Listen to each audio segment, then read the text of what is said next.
These are all the brushes that live in my Craft and Go, and I take them all to every single gig, whether it's a birthday party or a festival. So if you want to see what brushes I paint with, stay tuned and I will show you. Okay guys, I've gotten so many requests about my brushes that I'm going to go ahead and show you my entire brush collection. So in hopes that this video isn't 10,000 years long, I'm going to try to be brief. And then if you guys have questions, just comment down below under this video and let me know what your questions are. Okay, so my number one used brush of all time, and I literally mean that, is the Face Painting Shop Short Angled 3/4 inch brush. I have 5 of these in my kit currently. I use them hands down at every single gig, no matter what. You could not pry them out of my hands if you tried. I absolutely adore them. They hold up incredibly well. I really like the angle. And I love the short. It's easy to control, and they are just great brushes. I used to have more 3/4 inch brushes that were not angled in my kit, and I have gotten rid of them all completely. I really only want this brush. I use it for princess crowns, butterflies, you name it. I absolutely, absolutely love it. They're the pink tip brushes. You can absolutely get them from the facepaintingshop.com from the UK. Silly Farm started carrying them as well. They are my number one have to have brush, and I love them. So that's those.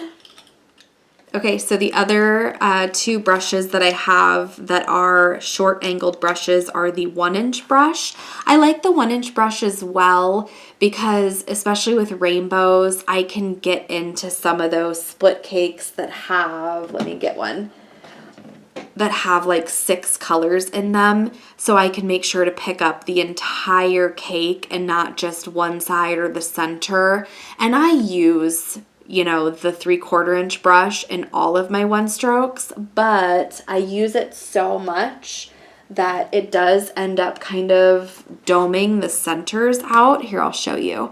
This is one of my favorite cakes. I don't know if you can kind of see it, but because I use the 3/4 inch in it so much, it started to kind of dome out the center, and then I kind of end up leaving like the sides of a cake a little less used, which I don't really care. It's not a big deal for me. I have much more control over this brush than I do over a 1-inch brush, and little kids' faces are tiny. So I find so much that a 1-inch brush just overwhelms a child's face, and I much prefer the 3/4 inch. But I also have to have a 1-inch in my kit as well. So I have 2 1-inch brushes, but by far use the 3/4 inch one the most. Okay, so other flat brushes in my kit. These are kind of random. I have a short angled 1/2-inch brush from the Face Painting Shop. It's a great brush. It's wonderful for doing the outline on butterflies. You can do just the edge of a 1-stroke on this so that you can pick up, you know, just 2 or 3 colors and get a nice edge on something. So I do like this brush. I probably don't use it as much as some of my other brushes, but it's quite nice. And then this is the Angled Brush Medium. I believe it is, I don't know if you can see this quite well, but the Angled Brush Medium, which is this one, the bristles are just a little bit longer and it's just a little less wide as well.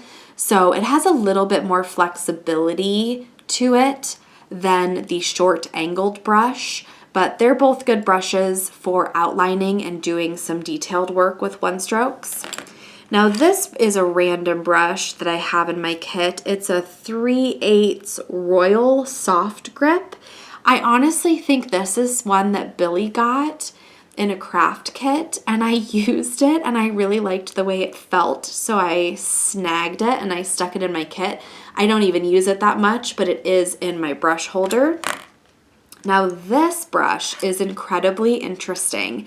This is the Grimace MS14. This was sent to me by Donna Godfrey, the lovely Donna from Yorkshire Face Paint. When she sent me this brush, I thought to myself, what is this? You can see it's kind of fluffy, right? And it took me a couple days to use it because I honestly didn't think I was gonna like it, but let me show you. I'm gonna move these over and then I'll show you this brush in a minute.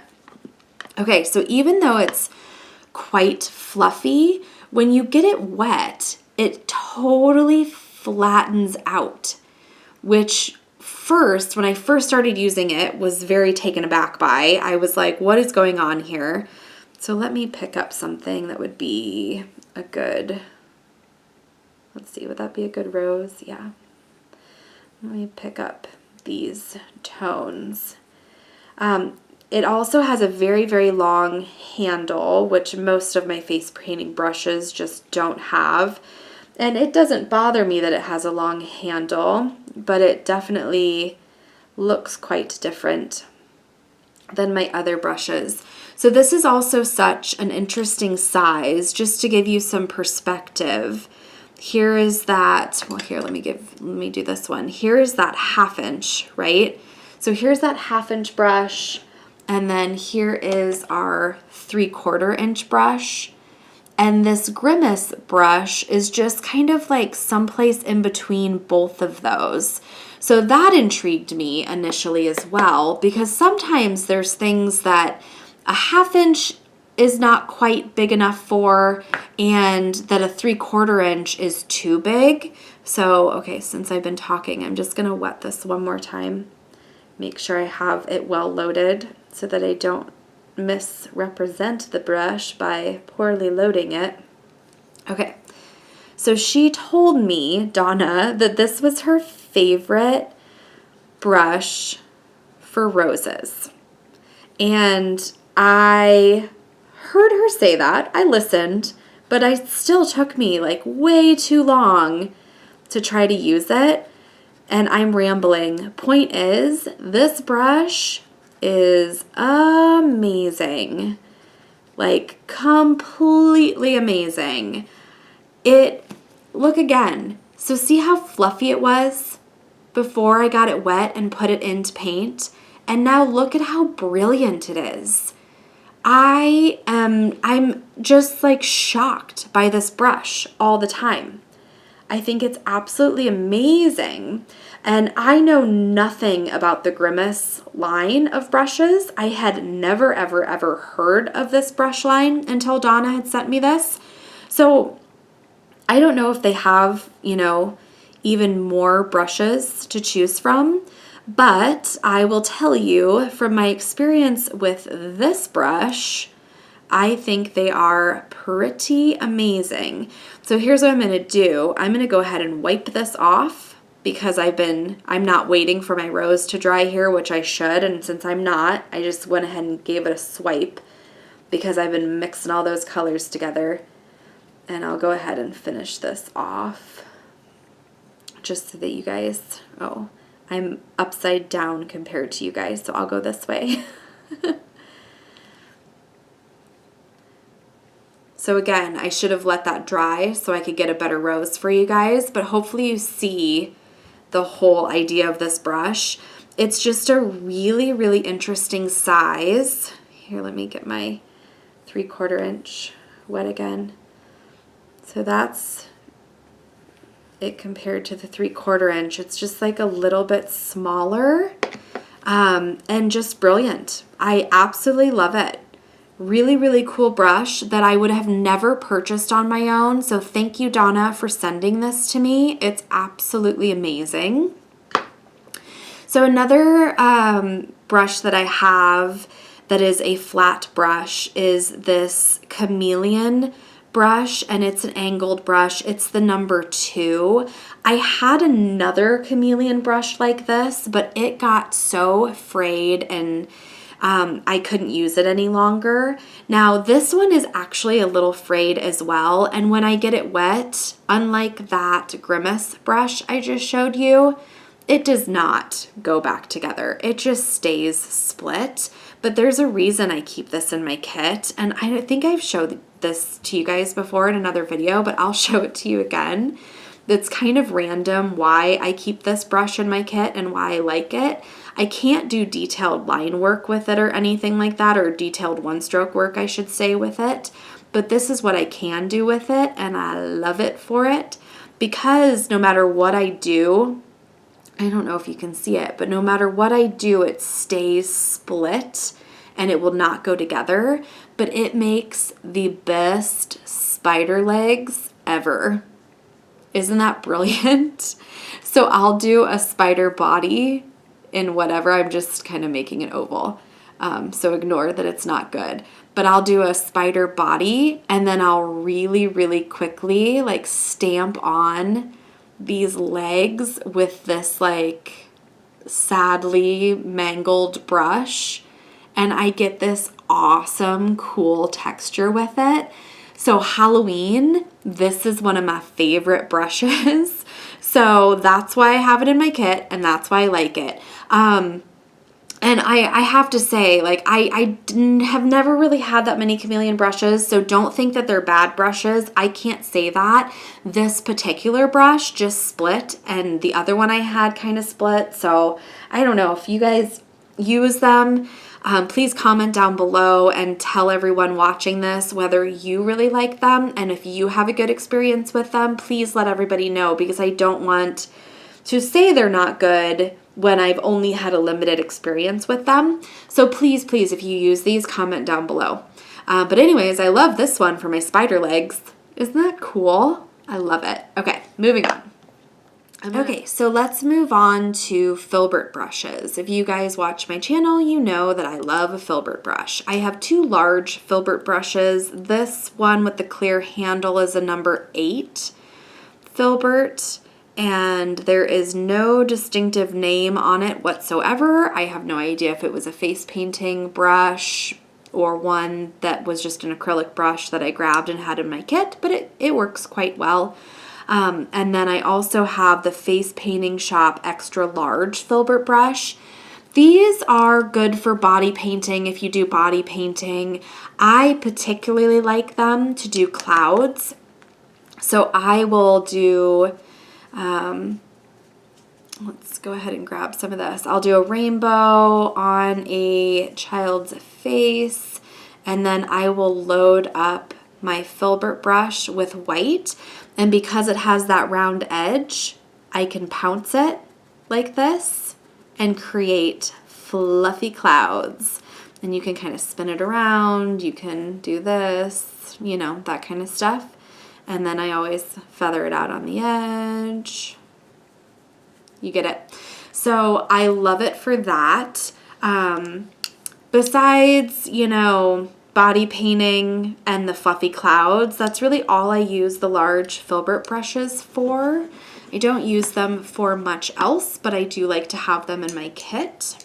Now the small Filbert brushes, these are the ones that I use the most. This one again is another cleared handle brush, and the label is gone. I have a feeling that it was an acrylic paintbrush that I probably just have always had in my kit, which is funny. This one also is a number 8, and this is an acrylic paintbrush that I have had for years. I know that I've painted with this for years, and it just has held up so well, and it's my go-to brush to do all sorts of different things. It's a Vienna Artist Brush Filbert number 8. Now, you guys probably have seen me and heard me say this 100 times, but I'm going to say it again for those of you who have not watched a video where I talk about Filbert brushes. So I love having a small Filbert brush in my kit because a Filbert brush, you are able to do an incredibly thick line and an incredibly thin line and one kind of in between, all using the same brush. When you're starting out face painting, it's also a really good way to do a teardrop where you get like a nice thick to thin line. It can really help you out to get a good teardrop in the beginning. And I should say that you can also do this, of course, with one of these flat angled brushes. Let me get that loaded up and show you. So you might think, well, why don't I just do that with one of my flat angled brushes? That's fine, you can. You can also get a nice thick line and a nice thin line with one of these.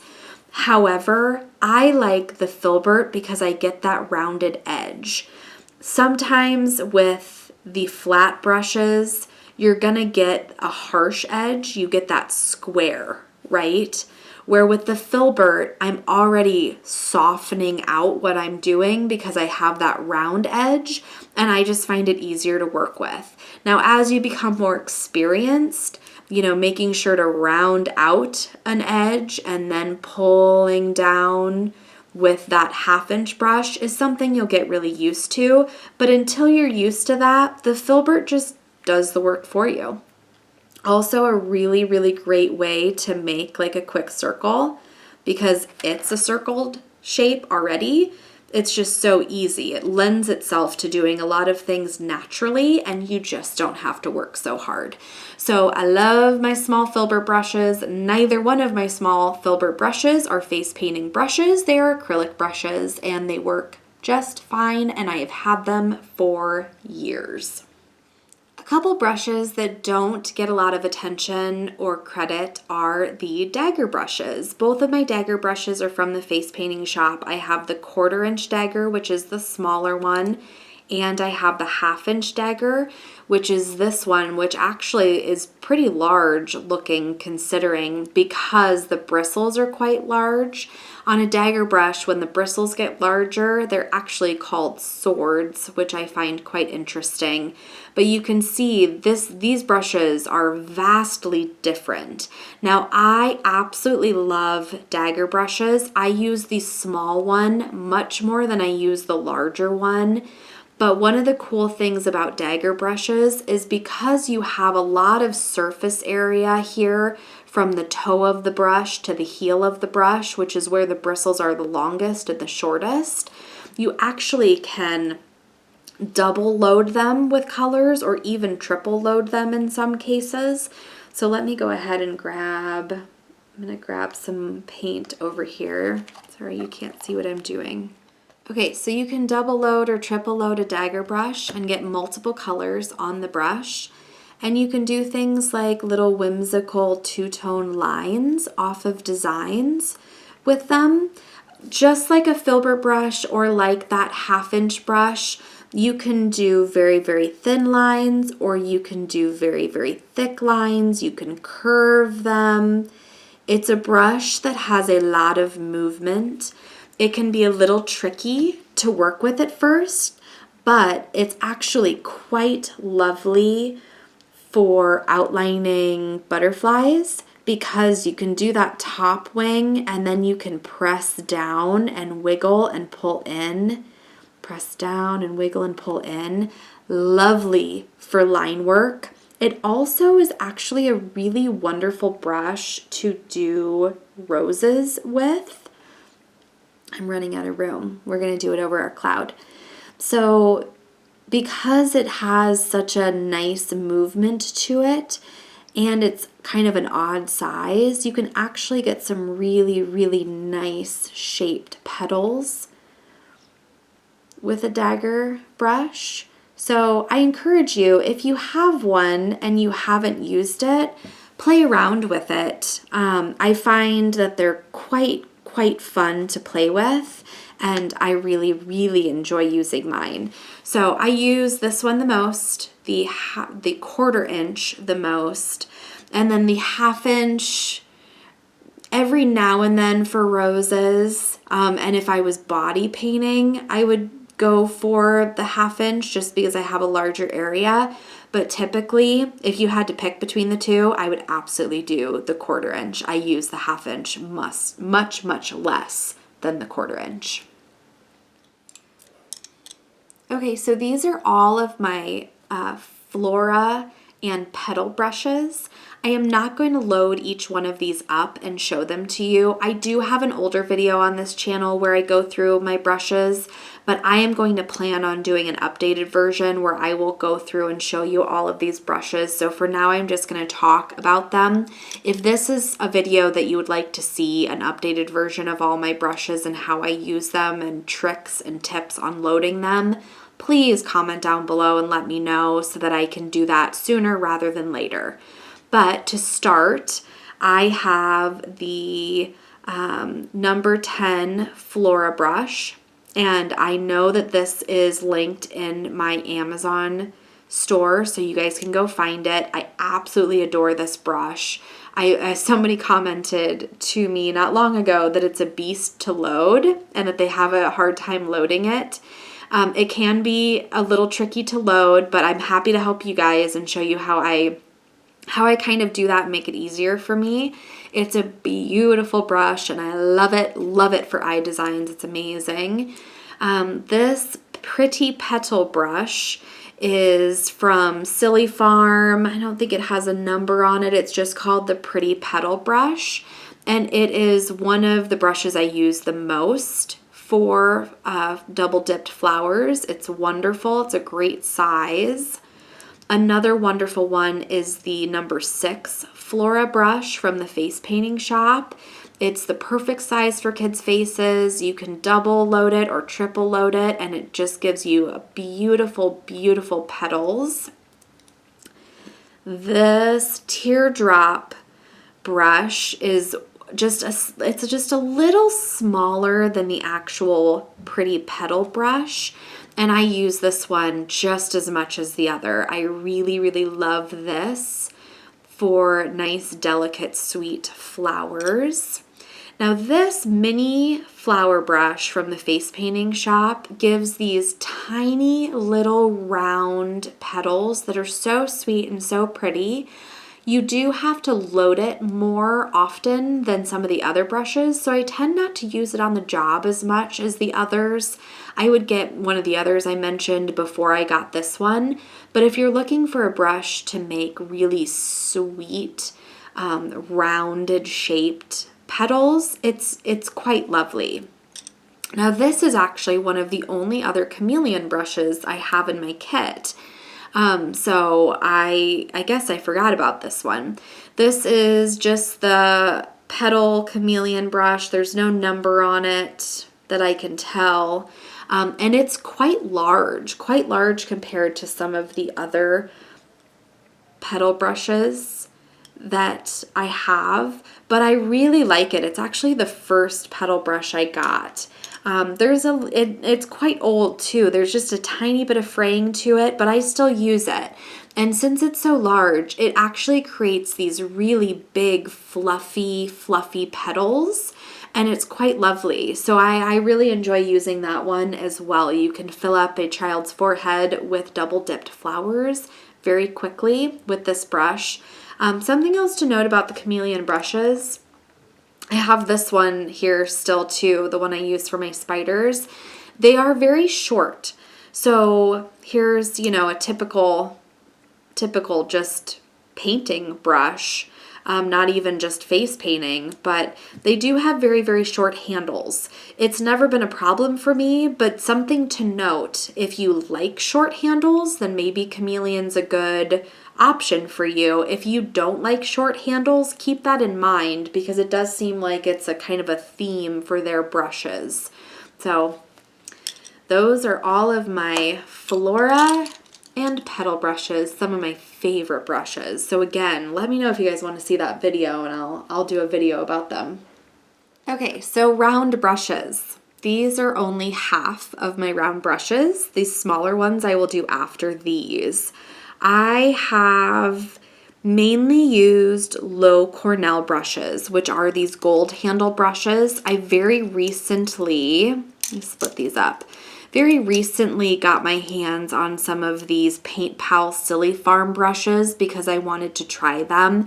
I believe the owner of Silly Farm said that she worked with low Cornell to create these, so I was really interested to see how they hold up. So far, so good. I like those, but let me talk about my low Cornell brushes first. So I definitely was using acrylic round brushes when I first started face painting, and they did not hold up very well. They started to fray, and I wasn't getting the results I wanted. And then I started moving to low Cornell, and boy, I do not regret it. They are amazing brushes. This is a number, let's see, I'll start from the smallest. So this is a number 4, a number 5, a number 6. I've got another number 5 here, and then this is the number 8. I have had this number 8 for a while, and it did start to kind of fray a little bit, and I no longer paint with it, but I actually use it to scoop up glitter, so I keep it in my kit. This is the only low Cornell brush I've ever had go bad on me, and I paint a lot.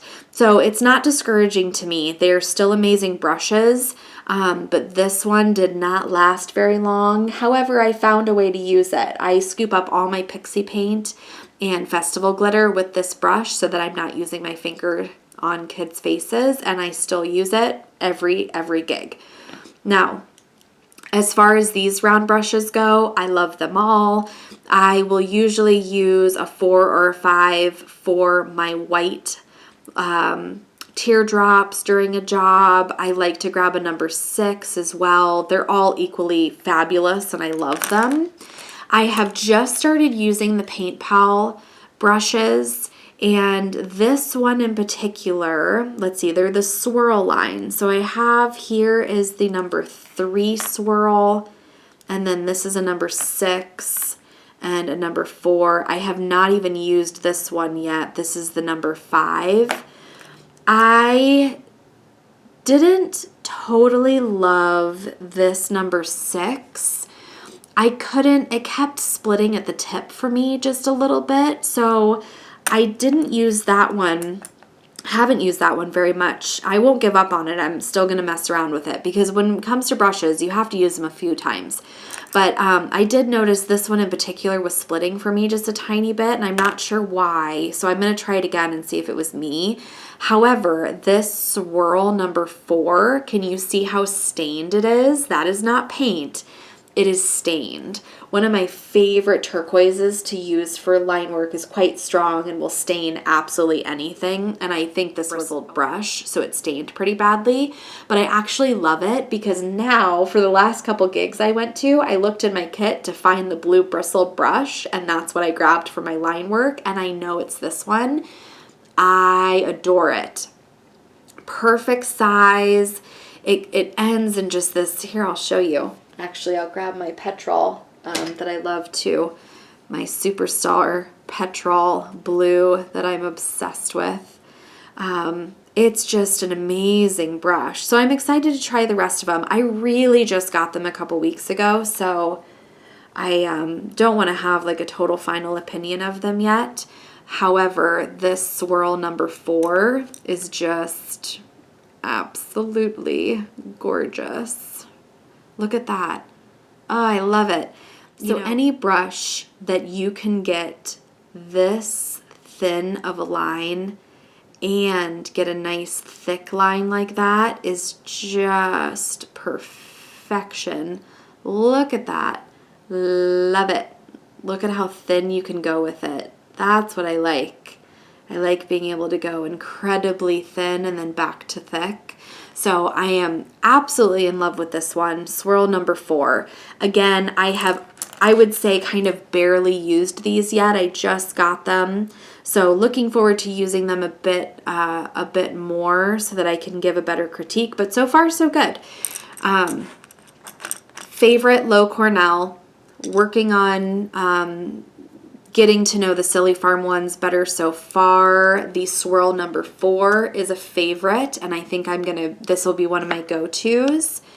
As far as my other larger round brushes, this is a Mark Reed number 6 signature brush. It is the only Mark Reed brush I have, and I do really, really like it. When in doubt and I don't know which one to grab, I will always grab this to do my white swirls and curls and line work. His brushes have a nice density to them. They're a little bit of a stiffer bristle than like the low Cornell. If you feel the low Cornell are just a tiny bit softer and Mark Reed's are just like a little bit stiffer, which if you are an experienced face painter, the Mark Reed brush is great. I think starting out, having a softer, more malleable round brush is going to be easier for you to deal with. Once you are a little bit more experienced, the Mark Reed brush is going to be a really, really great brush for you. But I would caution you in the beginning to use something a little bit softer. I do, however, really want to get more of his brushes, and I've had my eye on a few for a while. But as you guys can tell, I have so many brushes that I'm trying not to go totally crazy and get too many because I have got plenty in my kit. But I do really like his brushes. Curious what other brushes he has too. I honestly don't know, but I need to look into it. Okay, so now that I've gone through these, let's go through my very, very tiny rounds because there is a whole nother set of round brushes if you can believe it. Okay, so these are my small rounds. These are everything from a number 3, 2 to 1 to even probably like a 0 or a non-distinctive number because they're just a liner brush. So the first 3 are, set those down. The first 3 are low Cornell brushes, and I have used them so much that the handles have stripped away. I know they're low Cornell because there's still like a bit of yellow on some of them, but there are no distinctive numbers anymore. I have no idea what they are. I am assuming they are probably 2s and 1s. This one might be a 3, but I love these for line work. Every unicorn that I paint, I mean, this is what I grab to do the eyes and the details for the nose and the ears. Any line work that I want to be delicate and soft. Typically, I'm using these brushes with black or really, really dark purple. And I absolutely love them. Nothing compares to low Cornell for me. I'm sure there's some other great brushes out there, but I don't know what they are. Low Cornell is my jam and I love it. So the other brush that I have in this pile, because it's small, is a swirl number 1 from that Silly Farm set that I showed you the larger brushes of. And again, I just really haven't had a chance to use this at all yet. Actually, you know what? I take that back. I think I used it for Starbursts the other day, and it actually worked really well. It's there's not a lot of bristles to it, which is typical for a brush of this size, and they are really, really dense, which I actually liked. So here, yeah, I did use this for Starburst on a job, and I remember thinking how nice it was. So I do like this one. I'll definitely pull for that one again. It was quite nice. Okay, so the tiniest brushes I have are these 3. This is the Face Painting Shop number 1 brush, and it's really great. I love it for those itty bitty bitty little details, like if I'm going to do lines in a flower, get some paint on there. If I'm going to do those little like wispy lines and double dipped flowers, or if I'm going to do a unicorn eye and I want those cute little lashes, I will use this brush. The only thing about using a number 1 brush for me at really, really high volume events, it can get really gunky around the edges. So sometimes you just have to wash it completely out and like rub it on a towel. But it's nothing against this brush at all. The Face Painting Shop brush is wonderful. It's the fact that this brush has so few bristles that the paint will start to clump up around the ferrule. And you just have to keep it clean so that it works correctly for you. And because the bristles are so few and so small, it's really not hard to rinse out and get more paint on it. Now my 2 liner brushes that I get asked about all the time because you guys see me use these in videos. I have the Face Painting Shop liner brush, which is this one, and it's longer. And then I have the number, well, it says 10/0, so maybe it's a 0, maybe it's a 10, I have no idea. But it says it's a low Cornell mid liner. So the Face Painting Shop one is the very, very long bristled one, and then the low Cornell is the shorter bristled one. I love both of these. I love them so much that I would be really upset if somebody took them out of my kit. Now, I will tell you a quick trick on these because I hear people don't like using them and that they get confused on how to load them. This is what I would tell you. If you are going into your white with just like white that has not been activated at all, you haven't been painting with this. If you go in with just this amount of water that you just dipped this liner brush in and you try to load this brush, you are not going to get a well-loaded brush.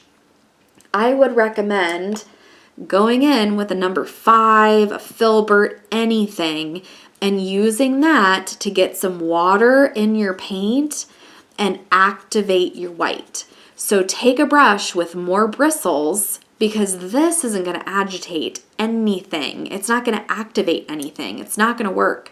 You need a brush with some bristles to it that you can get that paint activated, and go ahead and squeeze it out of your brush because you don't need the paint in the number 5. So just squeeze out that activated paint and then grab your liner brush and go into your paint that's already activated. And then you are going to have an incredibly well-loaded liner brush that you can actually paint with. So that is my tip on both of these brushes. So that was the low Cornell liner brush with the shorter bristles, but they're still quite long. And now here is my Face Painting Shop brush with the even longer bristles, and I'm going into that already activated paint. And I can do wonderful starbursts with this. I love doing starbursts with liner brushes because they just look really like magical. And then you can also do some great whimsical lines. So there you go. That's my trick to loading those brushes. I hope you guys liked learning about all of my brushes. I hope you guys don't think I'm a total hoarder because I have all of these round brushes. You would think I'm painting like 50 kids at once at all my events. But you guys have asked me so many times about all my brushes, and I really, really hope this video helps. If you have any questions, please comment down below. Let me know what your favorite brushes are, and I hope to see you guys in my next video. Don't forget to like and subscribe, and thank you very much for watching.